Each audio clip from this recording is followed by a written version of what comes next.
Thank you, everybody, for joining us for today's Men's College World Series press conference with Vanderbilt. We are currently joined by student athlete Kumar Rocker. Kumar, if you could give us a quick statement about what it means to you to be in Omaha right now, then we'll go ahead and move to questions.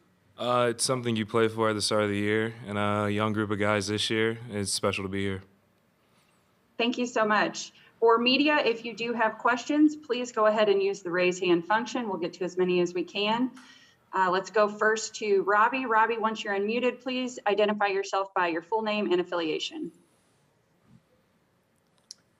Hey, Kamara, Robbie Weinstein from 24/7. My question is, how much have you studied Arizona's lineup so far? And for you, when you're preparing for a start, especially against, a really good opponent, how much do you focus on the scouting report and stuff like that versus just, worrying about what you need to do, with your own pitches and executing and all that? Right. So, just in general, you hear a lot about Arizona's offense. So, it's a good offense, the hit-first offense. And really, as a pitcher in my position, I guess, I go out there and play my game regardless. So that's what I'm going to do when it comes to time. Thank you. Let's go next to Zach. Zach, go ahead with your question. Mar, when you kind of look at Jack and kind of how he's progressed, what stands out, and how do you think, having a dad who's gone through all this has kind of helped him? Right. Jack came out the gate hot, of course, and through the season, just with him every day, there's gonna be some ups and downs. And the biggest thing I've seen from him is when those starts, when it gets a little bit rough, he's been able to push through them now, and that's something he kind of had to learn on his own. Nobody can really teach you that, so that was the biggest thing I saw from him. All right, we'll go next to Evan Bland. Evan, please go ahead with your question. Hey, Evan Bland, Omaha World Herald. Congrats on getting here, Kumar. I just had a question about the Major League Draft. In a typical year, that would have already occurred kind of midway through the postseason, and I know you don't have a basis for comparison, but how do you kind of weigh the pros and cons of that event being in July and allowing you to focus fully on this playoff run right now? I think you just said it best. You're able to focus on a playoff run. And when it comes to the postseason, it's not anywhere close, even in the season, about you. It's about your team, and it's winning each game moving forward. And that's the most exciting part about being here. You've had obviously a lot of teammates get drafted over the years. Can you think of some experiences when this draft has been in June, when they've had to make some big decisions and you guys are making runs, and just kind of how that balancing act usually works? I guess you call it a balancing act, but really just, we took a day off for JJ Bledays, did it in our catering room. It was just a special moment for him. It was a day for him. And after that, we moved forward, got back to work. Thank you. Let's go next to David White. David, please go ahead. Hey, Kumar. This team this year is, Corbs has described it as maybe a focus group, quiet when you're in the classroom, but it seems like on the field you're more emotional, outwardly emotional, maybe than the group 2 years ago that was kind of more of a quiet confidence team. Do you see it that way, kind of an emotional group this year, which is a good thing? Yeah, 100% see it that way, and I think that's when we play our best. Emotion comes when you're young. This is a young group, and no one seems to really see that, and we're here right now. So, yeah, we're going to play how we want to play. Thank you. Let's go next to Teresa Walker. Teresa, go ahead with your question. Kumar, following up a little bit, working this year with Jack, you guys obviously were a little bit together last year before the pandemic hit, but how much has it helped having a pitcher like that to, do you share tips with each other, talk to each other, or do you go about your own processes separately? And the idea that, right now you guys could go 1 and 2 in the draft, how cool might that be? It's awesome just experiencing this year with him, of course. And from a pitching standpoint and just learning from him, that guy knows everything. From his dad, coming from pitching bloodlines, there's things that you learn every day from just watching his bullpens to really, after his start, sitting back with him on the bench and just talking about the game, going over it. And that possibility in July of maybe being the top 2 picks in the draft to help represent Vandy that way? Yeah, that'd be a great representation of Vandy. Thank you. Let's go next to Bill Steckis. Bill, go ahead with your question. Hi, thanks. This is Bill, local Fox. I've known Tim a long time, and he loves his country. And when you guys put those green uniforms on to honor our veterans, what does that mean to you specifically? For me personally, I mean, they do everything for us, and to have opportunity to represent it in something that I get to do every day, it's special. And I can't say this enough. When we come to that clubhouse on Sunday and those green jerseys are hung up, everyone just got a little bit more of a smile on their face, excited to wear them. Thank you.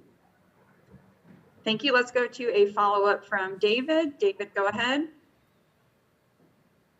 Kumar, with the young team, do you think there's a different feel to this World Series than there was 2 years ago? Do you think experience matters here as much, or does it?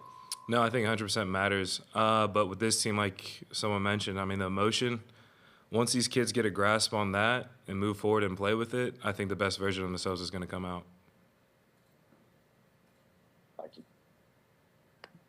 We still have time for a few more questions. If you do have a question for Kumar, please use the raise hand function and we will call on you. Give it a couple more seconds.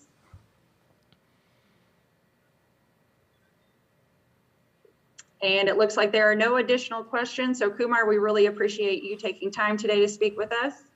Appreciate you. For the media, we will be joined shortly by head coach Tim Corbin.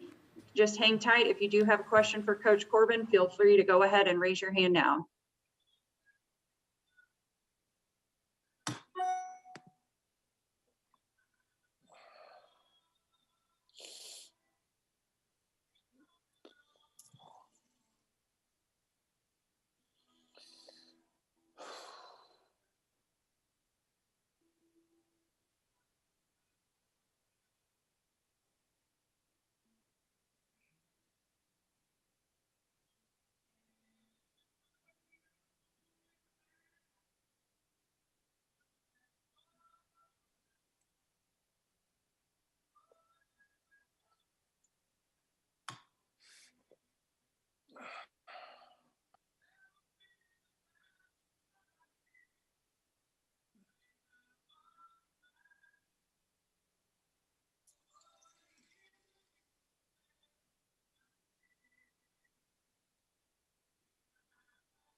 Good, how you doing?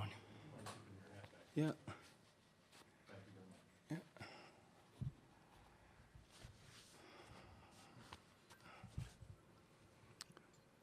We are now joined by Vanderbilt head coach Tim Corbin. Coach Corbin, could you please give us an opening statement and then we will go to questions from the media. Well, like everyone else, we're very excited to be here, very grateful to be here. It feels similar to 2011, at least for me, when we were part of opening up the stadium. But I feel like in a lot of different ways, we're rejuvenating the tournament and opening up the stadium again. So that's a great feeling for college baseball in general. But played some good baseball at the end, particularly at the end once we got out of the SEC. We played well during the course of the year, pretty consistent for the most part, but had a very difficult regional against Georgia Tech and certainly a very difficult super regional against East Carolina, two very good teams. So we got through it and are here, and just, as I said, grateful to be here. Thank you, Coach. As a reminder for the media, if you do have a question, please use the raise hand function. When you are called upon, please state your full name and affiliation so Coach knows who is asking the question. Let's go first to David White. David, please go ahead with your question for Coach. Hey, Coach, David White, davidhwhite.com. The kind of the theme, it seems like, for the series of this game between you and Arizona is Arizona bats versus Vanderbilt pitching, but Vanderbilt's been a good hitting team this year. What do you think you need to do offensively to counteract Arizona's offense? Score more runs than them. I just think that, you know, everything's different. I mean, on paper, statistically, whether it's offense or pitching, things look a certain way, but they always seem to play out a little bit differently when you're here. or maybe in a tournament in general. But we just have to be able to slow them down enough, and we have to get comfortable in the batter's box in order to get some base runners and move runners. I think it's as simple as that. Yeah. Coach, do you know if those two relievers for Arizona are available? I don't know that, no. Let's go next to Robbie. Robbie, please go ahead with your question. Hey, Tim, Robbie Weinstein, 24/7. What with Arizona's offense, what stands out to you maybe, especially about like the versatility and the many ways that they can, score aside from just, one trick pony or whatever. It seems like they have a lot of ways to be productive. Yeah, I mean, there's a lot of run production throughout the lineup. I mean, if you look at all 9 guys, and you have to be inclusive of all 9 guys, because there may be 1, 2 guys that might be different than the rest, but they're part of the rest. If you start at the top and work down, I mean, it's very potent. The guy at the top's very good. Barry's not a freshman. He's not, typically not a 2-hole hitter. When you hit 17 home runs and drive 70-plus RBIs, that's not usually statistically what a 2-hole hitter looks like. But I think Jay's in a situation where someone's got to hit 2. They all produce. So you pile them up together. And the combination of left-handed hitting, some quality right-handed bats with strength, with average, with pretty good plus-minus, in terms of walk to strikeout. These guys are very difficult to X out. So it's just a potent offense that you see in these tournaments every so often, where a lot of 350 and above hitters. Thank you. Our next question will come from John. John, go ahead. Hi, Coach. John Nietzau with the Omaha World Herald. I wonder what you see from Kumar Rocker in terms of his demeanor, his ability to handle kind of the spotlight. I would think that a lot of people know his name and probably his game because of just how much success he's had, but yet he's able to still produce at a high level, kind of with a target on his back. What has allowed him to do that, and what kind of demeanor does it take to accomplish that? I think he keeps things simple, and I think he gets lost in competition. I think when you're competitive and you love the competitive arena, there's very little that's on your mind outside of that. And I think it's one thing to talk about things away from the white lines, but there's certain guys that once they get in between the white lines, it really doesn't matter what they've even talked about prior to that moment. It's just a matter of competition, and he competes very well. Thank you. Let's go next to Zach Braziller. Zach, go ahead with your question. Tim, what has really stood out to you the most about Jack and just his development? He was obviously a good prospect in high school, but he's really kind of exploded this year. Consistency to what he's doing. He's the same every day, whether it's academically, socially, or athletically. He's low maintenance, mature, gets to the facility and it's full on go. I mean, he's wired to compete too every single day. Just works at what he's doing. He's got a strong passion for what he's doing. He's a high care level kid. And I think regardless of how he was spoken about, he's just thrown himself into the group. He loves competing for the team. He's very protective of the team. So much like Kumar in a lot of different ways, when you talk about the fanfare that each one of them get, they get lost in their team and they get lost in competition. And the other piece of that is sometimes when kids are talked about more, celebrated more, it might in a lot of different ways have a negative effect on your team unless those kids are inclusive. They're not exclusive. They're very inclusive. They include the other people on the team in every event of their lives, and I think that's why it's easy to hang on to both of them. And Tim, when you obviously he's got the famous father and who obviously had a great career. How much do you think that's kind of factored into who Jack is and how he's kind of developed? I mean, it's his father. I mean, you know, whether his father played baseball or not, his father's had an influence on him. But the thing about it is, you know, there's a lot of Major League Baseball players out there, and there's a lot of Major League Baseball players that have kids. And I would tell you that 90% of them never follow in their father's footsteps because either they've had enough of it, they've seen it, they might not have the same passion that their dad or mom do about it, so they move away from it. And Jack is good at what he does because he's passionate about what he does. He loves it. And he may love it because of what his dad did or how Lori and Al handled the baseball situation, but you have to really enjoy it and be engrossed in it, and he is. And whether that's a reflection of his dad and mom, you know, Jack can answer that question better than I can, but you can see that he's the best reflection of both of his parents. All right, let's go next to Evan. Evan, go ahead with your question. Hey, Tim. Evan Bland from the Omaha World Herald. I was just curious, I mean, with the Major League Draft in July this year, how different has your experience been and the players' experience been when they're not, you know, worrying about being drafted or things of that nature, and they can focus entirely on this postseason run? Has that been a positive, or how different has the experience been compared to maybe recent CWS runs for you guys?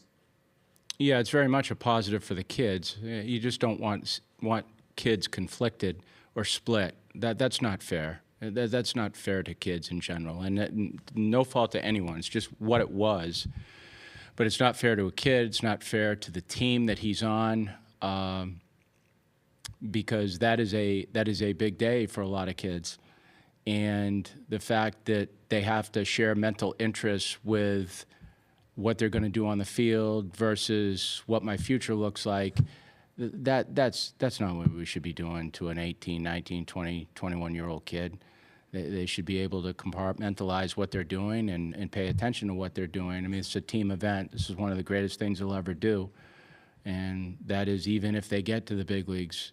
Every single big leaguer that's ever been to Vanderbilt that's played in College World Series has always come back to these moments, this tournament, as being the most important moment of their baseball life.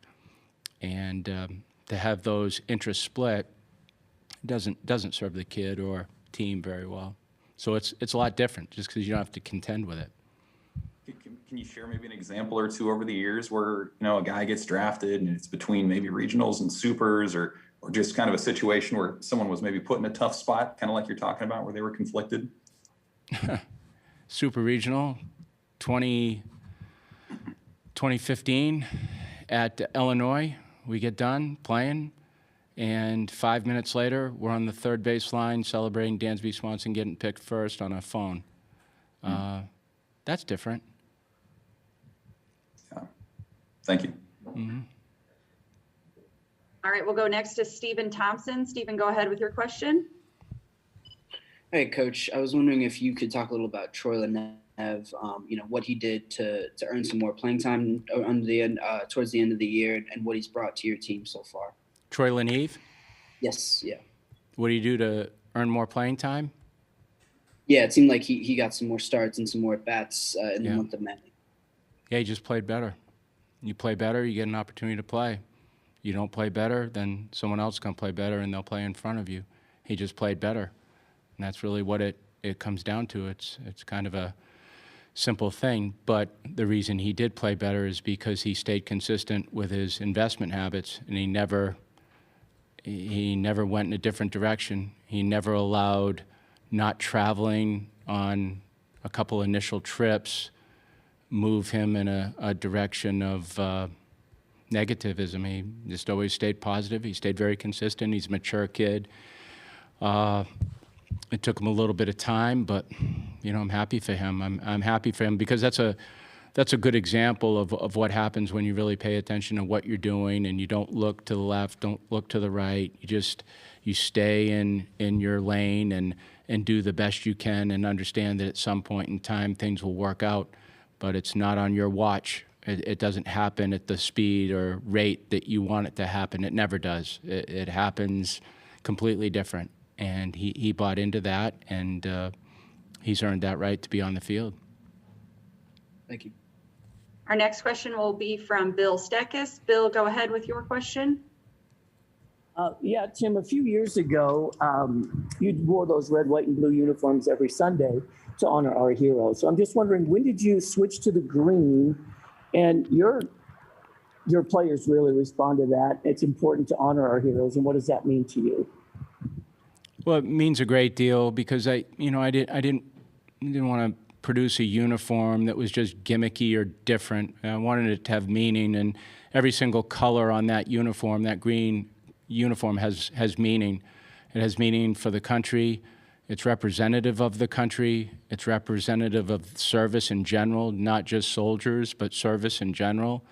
It's got the school colors on there. It's got the state colors on there. So it's celebratory uniform because before they're Vanderbilt University student athletes, they're American citizens from different parts of the country, from different ethnic backgrounds, and it's their ability to jump into a group and blend those backgrounds into one another to formulate a stronger group. And I just think that the uniform is very representative of that. And we take a lot of time to explain it to them because I don't want them to think it is a gimmick. It's not camouflage. We're not soldiers. But I do think we're a good representation of the country, and we enjoy being able to do that. And just to follow up on the red, white, and blues that you used to wear, how long did that go on? Because you've been doing this forever, Tim. Yeah. Do you remember when you stopped the red, white, and blue ones? Just for a history of the whole thing. When did we stop them? The red, white, and blue, because you did that forever before you went to the Correct. green. Yep. This is the second year. It would have been the third year, but we didn't wear them in 20 because of the season. But this would be the third year that we've had the green. And how long did you do the red, white, and blue? I guess that's what I should have asked. Yep. Wasn't it 5, 6, 7 years? Yeah, longer? it was actually 8 years. 8 years. Okay. Thank you. Mm-hmm. Let's go to a follow-up from David White. David, go ahead. Hey, Coach, what is there a development on Tate Colick's status going into tomorrow night? Anything happening lately that's led you to think he might be effective tomorrow night? He's getting better. He took BP on the field today. Took his ground balls, so it's kind of day to day. So we'll see how he feels tomorrow before. But he's on the roster and he's ready to jump in. But I would only do it if it felt like he's not going to be hindered by it and he can help the team. Coach, do you have any left-handed pitchers on the roster? Yeah, I think we brought some. We got Fisher, we got Owen, we got Berkwich. I think that's it. If I forgot one, some parent's going to be upset, but won't be first time, huh? Jesus. Nice guy. Yeah. All right, we'll take a couple more questions before we let Coach get back to practice. Our next question comes from Robbie. Robbie, go ahead. Hey, Tim, have you noticed a change is there a change in demeanor with the team when you actually get to Omaha, or is it just kind of the same old focus? I don't know if it, is a different feeling once you actually check out the field and, game day is almost here. Yeah, I think good. They're not giddy. They're not weird. They're not posturing or acting, coming out of their personality. We talk a lot about that anyway, just in general. But no, I think there's a celebratory piece of this, of coming to Omaha. There's an off factor to it, like I said the other day, and you have to allow them to have that off factor. It's like going to Disney World for the first time as a little kid. You go there and your eyes are wide open to what you see, and after a few days, then you start to settle in and really enjoy the amusement park. But I think same cases here. It's all like, it's any special human event that any of us have. You want to go there and be able to take it in first, and then at a point in time that you got to transition into that player piece, which we will. We'll do that. Did it today, and we'll try to do it moving forward. Doesn't guarantee anything, but I think there's a comfort level of getting here and indulging in the emotion of it before you can start playing, and we do that. All right, Coach, it looks like that was our last question. So thank you again Okay. for your time today and for joining us, and wishing you all the best of luck. My pleasure. Thank you all. I appreciate the questions. Thank you. And for the media that have joined us today, you can find a recording of this press conference in the NCAA Digital Media Hub at www.ncaa.veritone.com. Thank you all for